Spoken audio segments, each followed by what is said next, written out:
Welcome to EPG Pathashala. I am Ravi Korisettar, Senior Fellow, Dr. V.S. Wakankar Archaeological Research Institute, Bhopal. In the subject of Indian culture and paper 2 on pre and protohistoric cultures of India, in this presentation, we will be focusing on dispersal of humans out of Africa and lay emphasis on various theories that have been proposed by different scholars on the patterns of migration that led to peopling of the entire planet during the last 2.5 million years or so.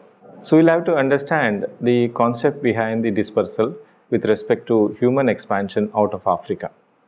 From their localized African origins, humans have come to live all over the world, and that can only have happened as a result of dispersals. This is the basic concept in archaeology that has helped us understand the antiquity of human remains across the old world, as well as the presence of more recent human ancestral remains in the regions outside the old world. The concept of old and new world are based on the nature of evidence pertaining to the presence of earlier settlements and later settlements. The earliest settlements are only known from Africa, Europe, and Asia, whereas the continents of Australia and the Americas were recently colonized by expansion of Homo sapiens out of Africa during the last 200,000 years or so. So in the context of dispersals, there are several models that are available for understanding the distinctive phases of human expansion.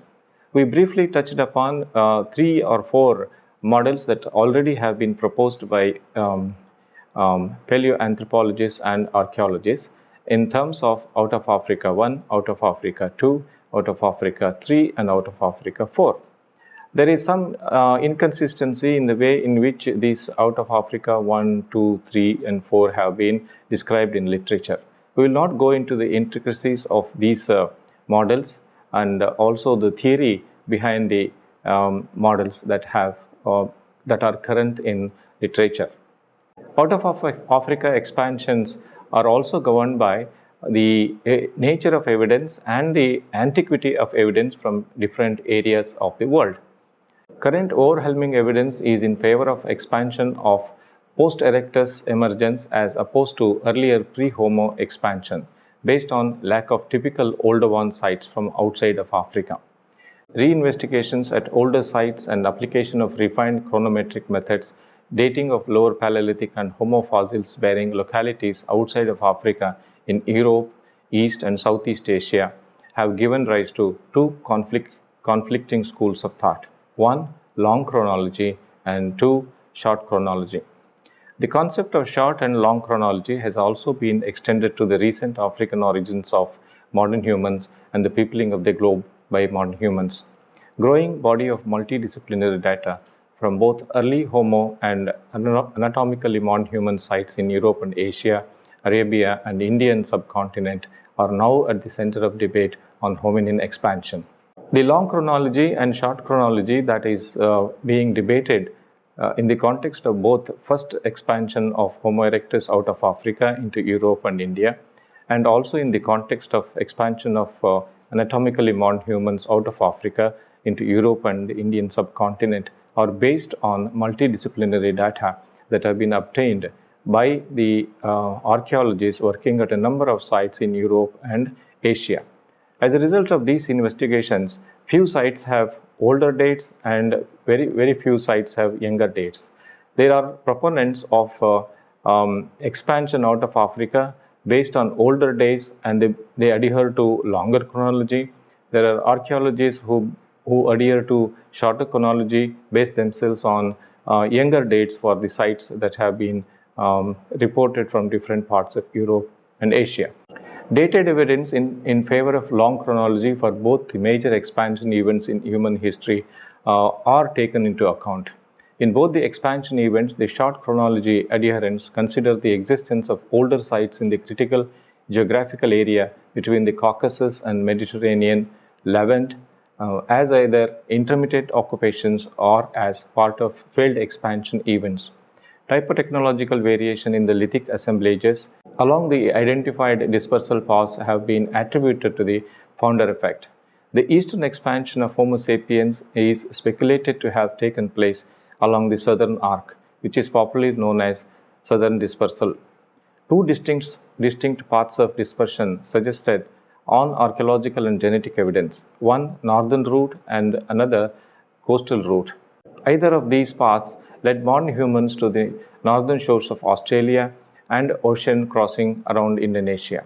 This long and short, in the context of long and short chronologies, there is not serious debate with respect to the first major expansion out of Africa, because there are very few sites suggesting the expansion out of Africa during the pre-erectus stage. In the context of anatomically modern humans, it's not only the fossil evidence which has been reported to be older in some areas, particularly in the Levant, and younger in most other areas, have given rise to an argument that the early expansion of Homo sapiens out of Africa was a failed event. And that is why most people adhere to the younger chronology or shorter chronology in the context of expansion of Homo sapiens out of Africa.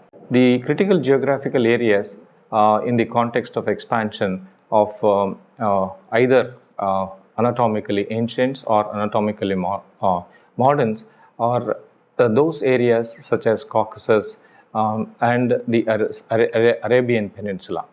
Out of Africa 1, the long chronology of the Old World Lower Paleolithic settlements based on dates from sites like Damnisi in Georgia in Eastern Europe, Yuanmo dating back to 1.7 million years in China, and Sangiran in Indonesia dating back to 1.6 million years.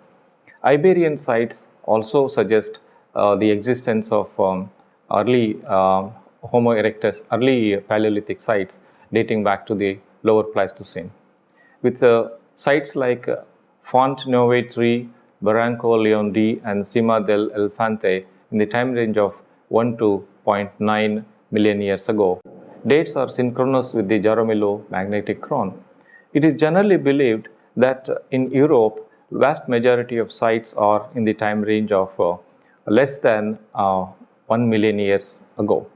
But there are some sites which are also older than 1 million years, which they like the Caucasian sites and Chinese sites and Indonesian sites. As a result of the presence of Homo erectus dating back to the Lower Pleistocene outside of Africa, there is a strong argument in favor of early expansion of Homo erectus or early expansion during the pre-erectus stage. Short chronology for European settlement is based on intermittent pre-Jaramillo settlements restricted to the Mediterranean area. Climatic and ecological barriers obstructed early entry of Homo into Europe and emphasize on the limitations of the ESR dating methods. So here the problems associated with dating as such, and also inferences based on paleo-environmental investigations have been taken into account to argue for a short chronology in Europe. Adherents of long chronology now depend more on multidisciplinary investigations that have been carried out at a number of lower Paleolithic sites which were already known, but re-investigations have been based on a multi-pronged approach, including a combination of radiometric, magnetostratigraphic, and biostratigraphic methods. And they provide a revised age estimates for the Iberian sites, including Cima del Elefante, Gran Dolina, and Valparadís between 1 to 0.9 million years ago. Gran Dolina is placed at 0.8 million years ago. Thus, they show a continuity from Jaramillo event. Recent dating efforts as well as multidisciplinary investigations at the Spanish and Georgian sites in Europe and geochronology of the lower Paleolithic sites in the Indian subcontinent, considerable swing in favor of long chronology both in India and Europe is gaining strength. As we have discussed in the previous presentation, the Indian subcontinent has now presented critically very early Pleistocene sites which are suggestive of the fact that human expansion out of Africa occurred as early as 2 million years ago. It's not only the Acheulean sites in southern India, there are some suspected hominin sites in the northwestern part of the Indian subcontinent, which are dated to about 2 million years ago. Unfortunately, in the Indian subcontinent, most of the sites that have been dated to the lower Pleistocene have not yielded human remains.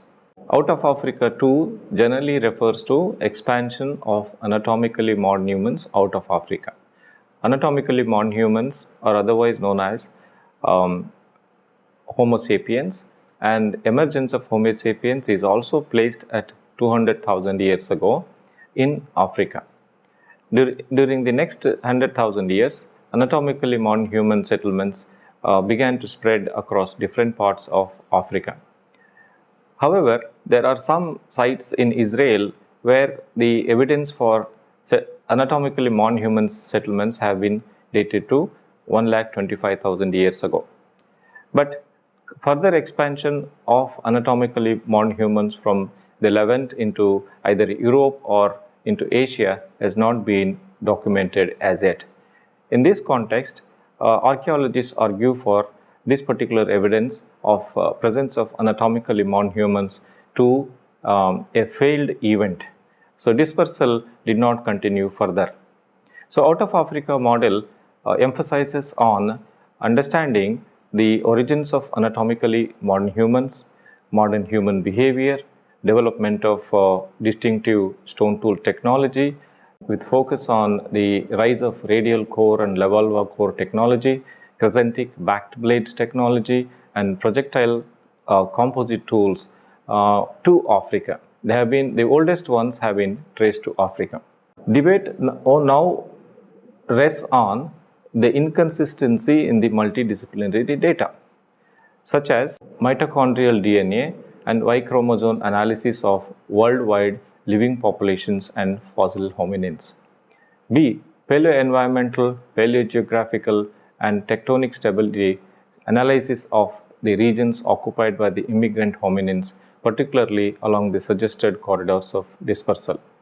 And C. Absolute chronology of Middle and Late Pleistocene lithic industries outside of Africa.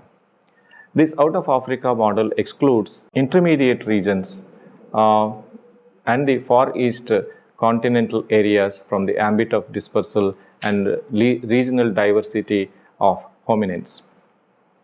To date, the chronologically oldest fossils of Homo sapiens lay in Eastern Africa.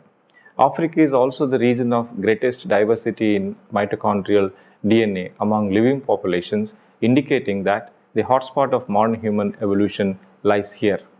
The out of Africa debate also focuses on the timing and nature of eastward expansion of modern humans out of Africa and lays emphasis on the geographical importance of the Indian subcontinent. In view of recent well-dated Middle and Upper Paleolithic sites reported from southern India, considers southern India as a halfway house between Africa in the west and Australia in the east. This model's chief concern is how fast the immigrant modern hominins dispersed along a coastal corridor, either episodically or as a single event.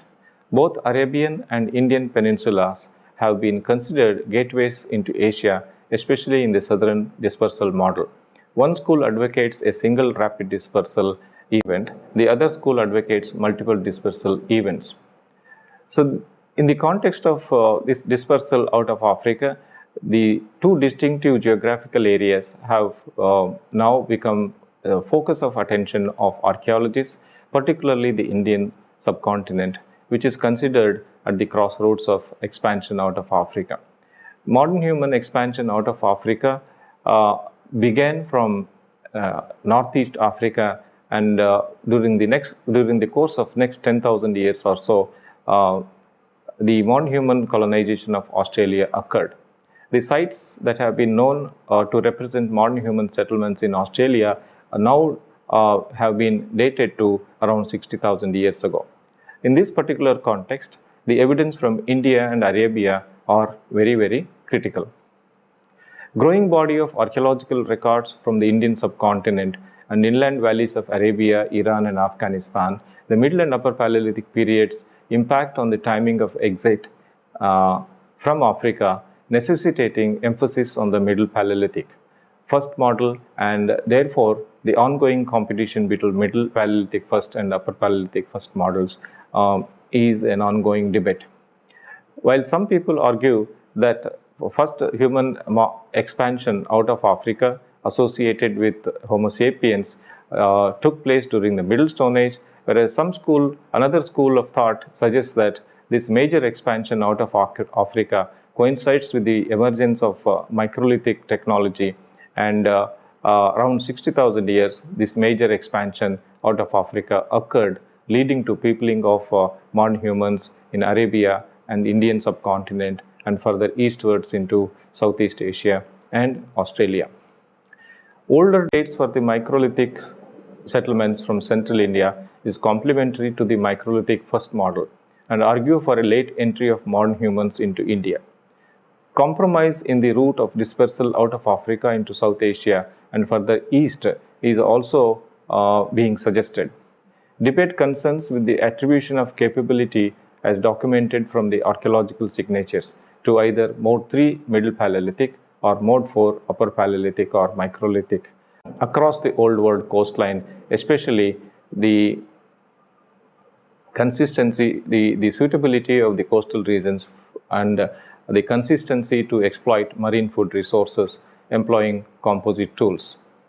In recent years, the Green Sahara model has also come forward to explain the early expansion of Homo sapiens out of Africa, particularly during the Middle Stone Age. Earlier, these areas were the Sahara and Arabian desertic landscapes were considered as major barriers. And these three major biogeographical regions are now considered in the light of recent investigations, giving fresh evidence of Middle Stone Age as well as early Stone Age settlements in that particular region.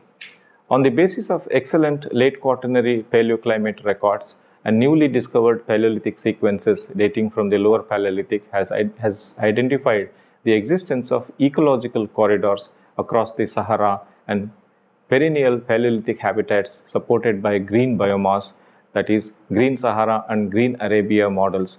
Importance of Thar in the context of these two models in the Indian subcontinent is also gaining considerable attention. Alternate research suggests that southern dispersal route out of Africa during the later Pleistocene, coinciding with the microlithic invention that facilitated exploitation of coastal resources all along their path till the northern shores of Australia. The dating of microliths in central India, western India and southern India to 50,000 years ago is another clue for an argument that third major expansion of Homo sapiens out of Africa occurred coinciding with the early invention of microlithic technology in Africa around 60,000 years ago. Evidence from Indian subcontinent. In the context of expansion of anatomically modern humans out of Africa into the Indian subcontinent, it's not only the archaeological evidence and the lack of fossil evidence, ancient DNA studies as well as mitochondrial DNA studies on living populations are now adding greater strength to developing the model, either argue in favor of coastal dispersal routes or argue in favor of a northern dispersal route. Reliance on genetics and lithic assemblages from dated contexts have been used to address issues relating to modern human entry into India.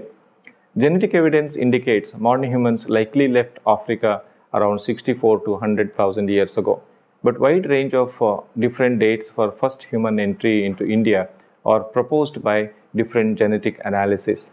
In Sri Lanka, although there is no paucity of hominin remains, the lithic record and ancient DNA data is being generated from excavations at a number of well-known sites like Batadombalana, Belilena, Ketilgula, and so on and so forth. This research is likely to add more information on the existing body of literature relating to expansion of modern humans into Indian subcontinent and Sri Lanka. Interestingly, in Sri Lanka, so far there is no evidence of human expansion during out of Africa 1. Rock shelter excavations at Jwalapuram in Andhra Pradesh suggests the development of lithic technology from the middle to upper Paleolithic. And in central India, especially along the Narmada River, the sites like Mehetakeri have given sufficient evidence relating to entry of modern humans into India associated with the microlithic technology. South Asian colonization by modern humans began during the pre-Toba times and later expanded into a network of ecosystems across India and Sri Lanka. Clear indications of co-occurrence of microlithic assemblages older than 40,000 years ago in central India and middle Paleolithic assemblages dating back to pre-Toba times, that is about 80,000 years ago, are suggestive of two phases of expansion of modern humans into the Indian subcontinent. Supporting evidence from Arabia and Indian sites coincide with the oxygen isotope stages of 5 to 2.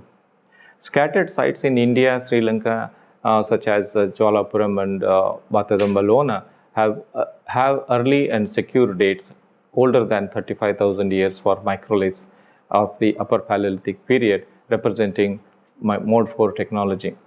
Jabal Faya in Arabia and Jwalapuram in South India both have Middle Paleolithic Mode 3 assemblages, and they have been dated to oxygen isotope stage 5 and youngest Toba tuff, respectively, dating from 100 to 74,000 years ago. In this case, oxygen isotopic stages 5 and 3 interglacial climate conditions were congenial periods favorable for expansion of populations through desertic areas and at the time of high sea levels. The high sea levels indicate the probability that inland routes were more favorable than the coastal routes. The importance of the 80,000-year-old Middle Paleolithic site at Jwalapuram can be understood in the background of recent research that has been carried out in Arabia. Jabal Faya in particular has given evidence for expansion of modern humans out of Africa into the Indian subcontinent during the time period from about 125,000 years ago onwards.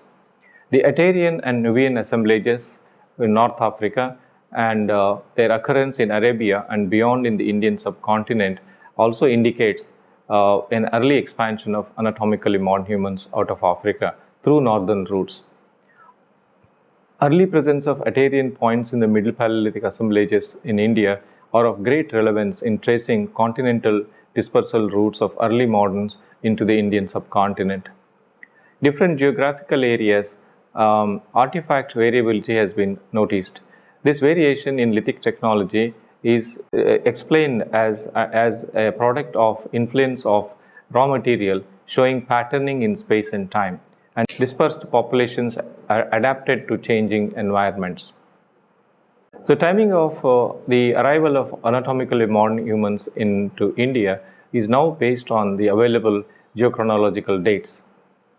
The southern dispersal hypothesis, the Middle Paleolithic first, the Upper Paleolithic first, and microlithic model have a prominent place for the Indian subcontinent in the debate on the origins and the expansion of anatomically modern humans out of Africa. Those archaeologists who adhere to Middle Paleolithic first model suggest that the comparability of typotechnological comparability of assemblages of the Middle Stone Age and Middle Paleolithic in India and Africa. Those archaeologists who adhere to microlithic first model are very vehemently argue that until the invention of microlithic technology and adaptation to coastal environments, modern humans did not expand out of Africa. So in the context of this debate, evidence from India and Arabia are gaining more and more importance. Microlithic sites dating back to at least 45,000 years ago are known in the Indian subcontinent. Although mtDNA coalescence dates support a coastal route, it remains hypothetical in the absence of late Pleistocene hominin fossil record as well as hard archaeological evidence from the coastal regions of the Indian peninsula. In Indian Middle Paleolithic, with components of diminutive hand axes, heterogeneous core types, retest flake scrapers, and evolva and discoidal preparation suggests in situ evolution. On the other hand, small bifaces comparable to the Arabian Jabal Faya sea assemblages in the Indian assemblages from the Purana Gondwana inland basins are relevant to scrutinize the dispersal patterns, indicating the suitability of inland basins as well as the transcontinental routes. Anatomically, modern humans produced small bifaces is a significant point in the context of debate on the rise of Middle Paleolithic as an in situ development or replacement by anatomically modern humans. Regional variation in the Indian Middle Paleolithic indicates adaptive responses to the local habitat conditions. It also reflects gradual development of core technology from the late Acheulean and at the same time agree that AMH dispersal into South Asia took place using Middle Paleolithic technology and not with the Upper Paleolithic package. Dispersal routes out of Africa. On the basis of geographic, paleoclimatic, archaeological and genetic evidence, two major routes of dispersal have been identified. One, northern route via Egypt and Sinai. Another, southern route via Bab-el-Mandeb into Arabia and further east. Facilitated the biogeographic environments between Africa and Eurasia with the ecological barriers of Sahara and Nile Valley. These models also considered the gateways that facilitated hominin movement out of Africa during favorable climatic regimes, especially during the interglacial phases. Two other potential routes, in addition to the northern route and the southern route. Through Central Sahara to North Africa, based on the fact that events during the interglacial periods gave rise to humid corridors across the Central Sahara during the time period from 130 to 117,000 years ago. Along the western coastal margin of the Red Sea lies in the proximity with Nile corridor, and this could have been a major movement in response to climate changes. Although there is no resolution with respect to which particular route was preferred by expanding Homo sapiens out of Africa during the time period from about 130,000 years to 60,000 years ago, it is possible to conclude that multiple sets of evidence for dispersal of human population have contributed to this conflict between coastal route and inland routes dispersal patterns with respect to movement of Homo sapiens out of Africa. Based on the nature and distribution of archaeological evidence in distinctive geographical environments, the first major dispersals in the old world occurred during the lower Pleistocene and in the early part of the late Pleistocene. Rapid colonization of new land masses by modern humans led to colonization of the New World around 10,000 years ago. In summary, we have discussed the nature of evidence relating to expansion of hominins out of Africa. Out of Africa, dispersal of modern humans or anatomically ancients are attributed to capability of human ancestors to venture into new areas equipped with new technologies and capability to adapt to new environments. The discussion also concerns with the favorable climatic conditions as well as environments across the dispersal routes, and the recent study of mitochondrial DNA of populations in different parts of the world have also added a new dimension to the study of expansion of hominins out of Africa and ultimate peopling of the planet.